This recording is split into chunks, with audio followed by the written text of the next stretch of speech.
99.3 Nigeria Info. Good morning to you, Lagos. Welcome to the second part of Dailies today. I'm Sheriff Quadry. And I'm Jimi Disu. Good morning.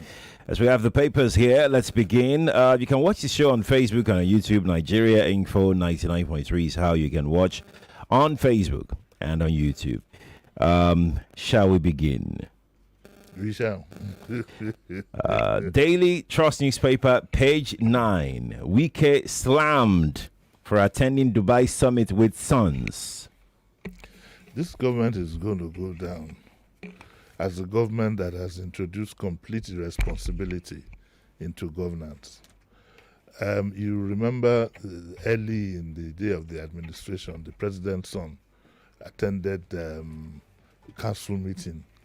And rather than the president tell him to walk out, he had to now come and make an announcement some other time that only the people who are expected to attend the meeting should do so. And that lack of discipline alone, that little lacuna, it registered with me. And I thought it would end there. The president now takes his son everywhere. Well, I wrote it away as maybe that there is something to do possibly with the president's health, and he might have the antidote or whatever, and he has to be around him. But I didn't know that we were setting a bad precedent. Now, about 2 weeks ago, 2 or 3 weeks ago, I saw a photograph in the social media where Wike's two sons, his two quote-unquote American sons, they were American, whatever, they attended an FCT meeting. I thought, okay, with the advent of A1 or the AI or whatever it's called, that is what it is. But now Wike shows up in Dubai, a government delegation. His two sons are part of the delegation. Is there something wrong with us as a people? It was this same Wike that was challenged the other day. He was asked, you ride a Rolls Royce, and he said, and so what? And that his father was a general manager of various companies. I don't have heard of general manager of various companies. I think President Tinubu somebody needs to tell him the truth. I am surprised that in the party we have the likes of Power Conde and the Chief Oshoba and all these things, and these kind of things are going on. Look at what the trust has said. The trust said that the minister has been criticized for attending a summit with his two sons. His two sons have the two tags. They are part of the official delegation. Can't they find something to do with their children? And when you are talking of two sons, you are not talking of two kindergarten sons. This one, between the two of them, there will be something between maybe 19 and 22. At that age, I had started work. I was an assistant editor with the Punch, with the financial Punch. I'd been given staff quarters. I had a car. What is wrong with us as a people? It says that the Nigerians, particularly residents of FCT, have criticized the minister for attending the summit with his two sons. Wike's spokesman, this is another part that tells me that something is wrong somewhere. Wike's spokesman, Larry Olayinka, who shared photos of the minister alongside his sons and other officials at the 2025 Asia Pacific Studies Summit and Majors Forum in Dubai. The images posted on social media were accompanied by a caption that read, "When you reach your turn, carry your enemies travel." Mm-hmm. This is posted by a spokesperson, a media advisor to the.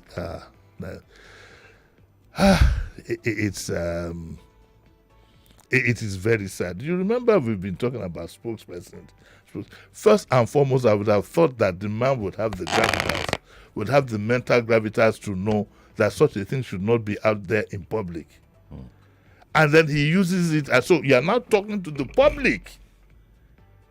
As a public servant, you're talking to the public and say, when you reach your turn, carry your enemies travel. And she says the picture shows his sons wearing summit tags, suggesting they were part of the FCT administration's official delegation. The official delegation led by the minister included then the list all the officials who were thought to be there. The Daily Trust reports that social media platforms have been buzzing with reactions since the phone surfaced online. Many ex-users described Wike's action as unfortunate and the display of nepotism, accusing him of turning an official government trip into a family affair. Others argued that the inclusion of his son was inappropriate and undermined public confidence in governance. Listen to how some Nigerians reacted to what his media whatever posted, who has said when they reach your tongue, carry your enemy's travel. He says, a gentleman called Olawale said that mocking us to our faces, using taxpayers' money to sponsor your children abroad. Another one said, keep defending political rascality. You will live you will live to serve his children, using state funds to sponsor the children, and so on. Well, you know what the social media can do. I think the president needs to put a rein on, he needs to set a good example in the first instance, and in the second instance, put a rein on this man. He has become a lord unto himself. He has taken over the media up to the point that the president himself is almost looking irrelevant. He has monthly briefings, he's bashing everybody left, right, and center. And it's up to the president. What he brings to the table, I honestly don't know. Because when you keep talking of Mr. Project, I remember when he was being, he listed as part of his achievements the fact that he built flyovers constructed by Julius Berger or something like that. It doesn't look good, that more so at these times. It doesn't look good. It doesn't look nice. It doesn't look tidy. It doesn't show good breeding. We have to be very, very careful. What example are we setting? So invariably we are beginning to build fiefdoms. Well, we'll say as it's up to them to do what is right. Let's go on to the next one. Yes, we're going to move on to the next one. By the way, you can watch the show on Facebook and on YouTube. Nigeria Info 99.3 is how you can watch if you would like to have a glance at what is going on in the studio. Let's go to the Punch. This rumored coup is not going anywhere anytime soon because the papers are still tracking that story. Page 2 of the Punch has it this way: coup controversy, military tracks 45 billion naira in NDDC. That's in the Punch. In the Vanguard, coup, aid denies Silva's involvement. First and foremost, I think it's about time the country is told in plain terms what is going on, or else speculation is very, very dangerous, very, very dangerous. I think that everything points to the fact that something has happened. Silva's house has been raided. His aide says that he went on a medical trip with his wife, and from then in the UK, and he's headed towards Malaysia. He didn't say he's going to come back. There's also talk about tracking 45 billion from NDDC, and following the money, following the trail, and so on and so forth. Which, which the implication is that it was probably used to fund the so-called coup, which is not even an attempt yet. But there are rumors all over the place. The newspaper reports, Punch reports, and multiple reports on Tuesday, so that the Nigerian army personnel raided Abuja residence of Silva in connection with the alleged coup plot currently under investigation. A sequel to the discovery, it is also reported that the Defense Intelligence Agency investigators grilled some top NDDC.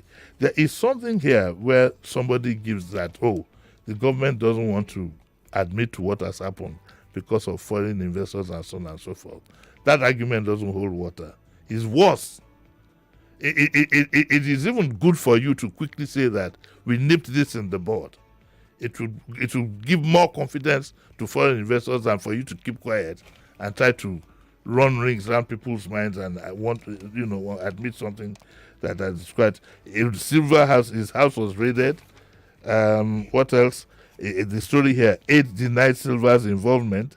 It says the aid has denied his involvement, and he blamed desperate and narcissistic politicians plotting. Silva's assistant on media and public affairs blamed desperate and narcissistic politicians plotting to actualize their ambitions. He's saying something to the effect that maybe his demand is set up. He says it is important to state unequivocally that Chief Silva and his wife are both outside the country at the time of the incident, and so on and so forth. So that's it. We are still waiting for an explanation from the government. This Daily Trust, again, another story here. Alleged coup plot, Silva confirms raid on residents. Which also now, that's the funny thing about the rumor mill. The rumor mill had said, for example, that these officers were traced to the NSA's office. The rumor mill had initially stated that, all the officers arrested were northerners, in which all these kind of Fulani conspiracies were beginning to breed, were beginning to come up, and so on and so forth. I think that it's very, very important that Nigerians be told the truth. It's very, very important that within the next 24 hours, we should at least know what is going on, or else, with speculations the way they are going, and nobody should try to spin anything. Those days are gone. Those days are gone. There are people who can boast and tell you categorically that they actually know the truth as to what has happened and have no connection with government at all. So, what do you think happened? Let me see if I can. Let me see if I can get you arrested. I wouldn't rope know. You in. I wouldn't know. Honestly. Are you sure? But You're a renowned journalist. So. I do think that. I do think that the government, in their own interest, may not want to, say exactly what had happened, what transpired. So I was speaking with a security person the other day, and what he told me was that usually government, if it's not open, then government usually won't want to do it, because what it means is it destroys all the achievements of such administration, because it scares away investors. It scares away people to paint the picture of unstable. But as it is now, space. if you were a foreign investor and you are not sure of what has happened, will you still bring your money? Right now, we don't know what has happened. It's different from the government now confirming that. Okay, so look, now this has happened. Okay, with all these stories that you have, would you still bring your money when you don't know what has happened and the government hasn't told you what it is? Well, because we don't know what has happened, I don't think it will affect investment that much.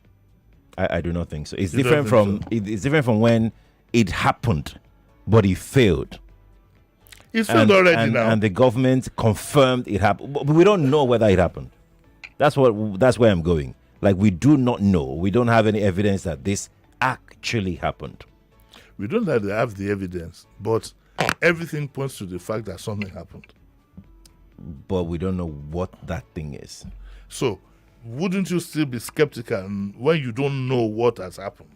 You see, when you know what has happened, you can take what is called an informed decision. Exactly. When you don't know what has happened, what will you do? You see heading. I can do my findings. How? Of course, I would have. If I'm going into Cameroon, for instance, I know that Cameroon is unstable, highly unstable. So I will not go into Cameroon. No, Cameroon's case is very bad. Let's get here. Our own is not bad. No, I said Cameroon's own is very bad. And it's not yet bad. I still feel very, and I'm ready to have a disagreement with you.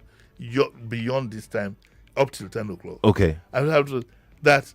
I think it is better if you come out with a concrete explanation. Because if anything, it shows that you are in firm control, that you have nipped it in the bud. Well, again, so the person told me that which person? Is a security analyst. What's his So he told me that investors don't look at things, because this is exactly what I said, that shouldn't that boost the investors' confidence? And he said investors don't look at things like that. They love their money and they don't want to gamble with it.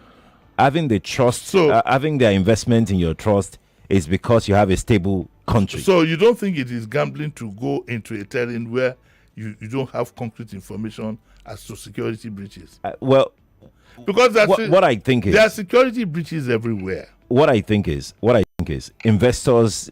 It's their game. It's their business. They know exactly when to go in and when not to go, or when to come out. So once they see that this thing is good, they would go in.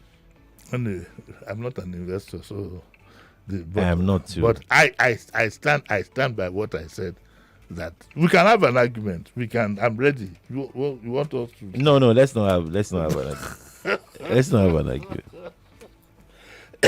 Anyway, let's go on to the next story. Let's go to the Vanguard newspaper, Lagos. Tinubu excludes convicts of kidnapping, drugs, firearms offenses from clemency lists. Okay, the president did an about turn, and I give him kudos for having admitted. I think we said that as much, that there was an error. But I still think that if I were, well, again, my suggestion to government would have been to let it just lie low for a while. In the case of the lady, Mariam Sonda, her sentence was reduced to 12 years, I think. But she's still under appeal. Why not let the appeal... Again, I don't think even the Attorney General thought about that her sentence is still being appealed anyway. It's still pending. And when you go straight from death all the way down to 6 to 12 years or whatever it is, when she has spent almost half of it itself, it's just as bad. It's just as bad. So I think that I'm going to get a lawyer, one or two lawyers on Saturday will look at it, really and truly look at it very well. Once she's under appeal, you have undermined the courts. The courts haven't decided. What if she was even supposed to be set free? You don't know. Okay, so that is one. Two, I like the fact that the president was proactive, and that he moved it from the Ministry of Special Affairs to the Attorney General's office, which surprised me. So this is how we had been doing it all along, without the input of the Attorney General. Apparently. What kind of a country is this? Administratively, is a deficiency. You said it when this story came up, that the Attorney General himself may not even be aware of. He may not have been aware. You said it. How do you organize clemency without the strong input and clearance of the... So the president has moved it to the Attorney General and has now said that all agencies must be involved. Of course, a committee should have been set up by the Attorney General, and then the various agencies, including the representative of the prison whatever, NDDC, depending on what case it is. Yeah, depending on the case. Depending on the case. Because you would have to review everything in total. But I must give it to the president that he backed down. However, I would have advised that he tarry a while. I would have advised that he tarry a while, because the one thing you don't want to do is to go from error to error. Error to error. It's to go from error to error. There's a story here that talks about lawyers differ on final list of prerogative of mercies. A senior advocate of Nigeria, Tawo Ejatawo, described the revised list as an evidence that the president listens to public opinion and is willing to make amends where necessary. Okay. And he also talks about the president's powers, which we all know that he has the power to do what he does. And he said, I commend the president for listening to public opinion to review the list.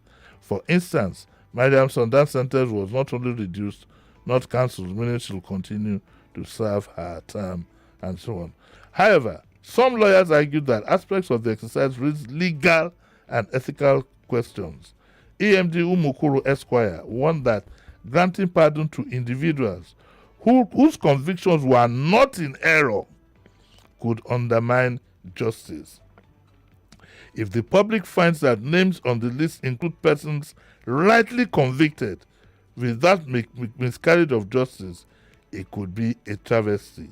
Such actions weaken the administration of justice and discourage law enforcement officers who risk their lives to arrest and prosecute offenders. Another lawyer, Mr. Jibrin Esquire, described the latest development as a potential abuse of the provisions of Section 175 of the 1999 Constitution. He argued that the president cannot unilaterally alter the list after it had been presented to and approved by the Council of State. Oh. So that's another problem that we have here. He says the powers granted to the president are not absolute.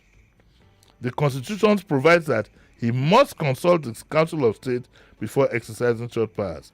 The pertinent question is whether the final list released by the presidency is the same one presented to the Council of State for approval. So if care is not taken, he would have gone from one error to the other. And the person to hold responsible for this still would be the Attorney General. He said, if the Council of State authorized the president to review and act as he deems just and in the best of the interest of the nation, then the action is proper. Otherwise, it raises constitutional questions Nigerians deserve an explanation. I think we are back where we started again now.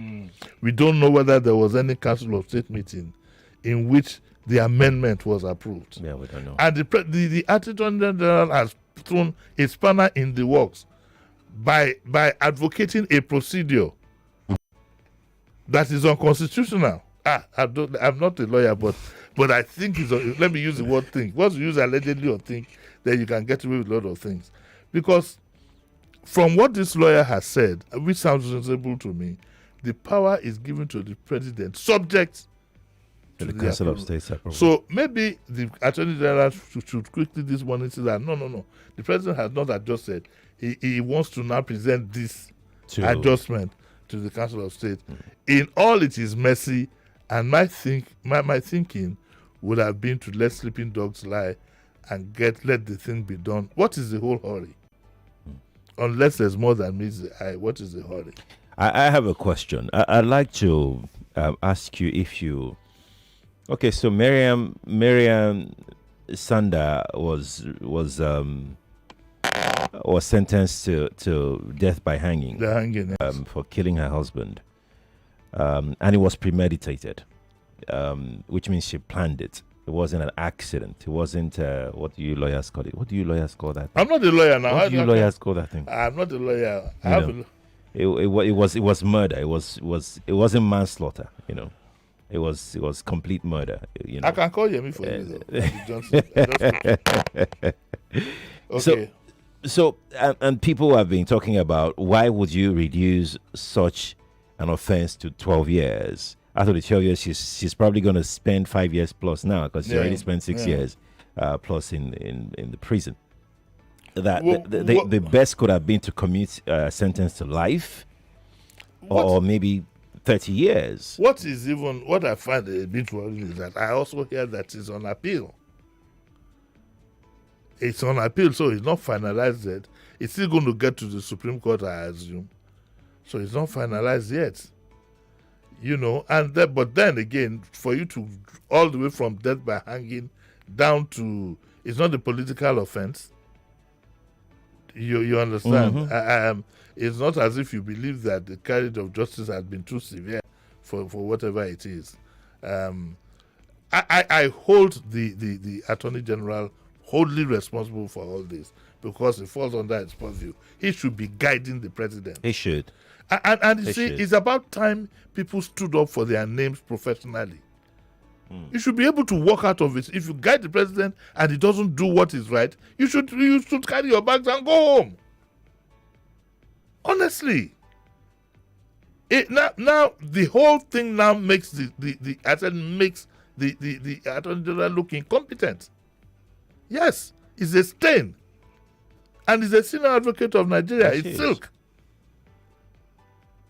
It's going to fall on him. If he was bypassed in the first instance, he should have raised an alarm. We should stop behaving as if a country is the democracy we're practicing, as if it's some kind of fiefdom and the king can do no wrong. That's why you are hired in the first instance, to make sure that the right thing is done. So we have gone now from one to another one now. Well, my follow-up to that is, do you suppose that there should be some crimes that shouldn't enjoy this kind of benefit? No, I don't believe it's a crime. I believe more in the circumstance. So you could, for example, know that a man was framed. So it's not so much the crime. A man can be framed for murder, drugs can be put in his things, and so on and so forth. I mean, so many. How do we verify that the person was framed when the person went through the entire thing and the person was sentenced? I think we should look at the circumstance. I think we definitely should look at the circumstance. I don't know what circumstance would be that would make you free completely a person all the way from death sentence. Life imprisonment is there, reasonable reduction. Maybe you could say 20 years after good behavior or something, you bypass all that and go straight to free. The Attorney General should have spotted that. So I believe more in the circumstance.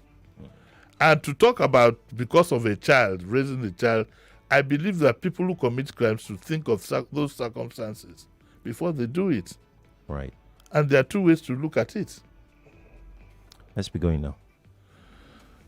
What a morning. We have to go. Lagos, thank you for being a part of this. The SSA, we are going to talk about Lagos Ekpe. Yeah, Lekki Ekpe accessory. And the SSA will be here. So. Oh, fantastic. For 9 o'clock. Yes. We join us then, Lagos. Good morning to you. Looking for ways to save your data? It starts with your apps. Deleting unused apps helps.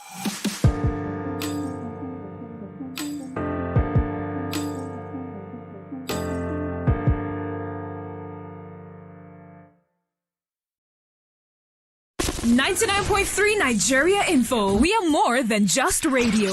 Subscribe to our YouTube channel at Nigeria Info FM. Check us out on Facebook at Nigeria Info 99.3. Follow us on Twitter at Nigeria Info FM and on Instagram at Nigeria Info FM Lagos for live updates as it happens. 99.3 Nigeria Info. Let's talk.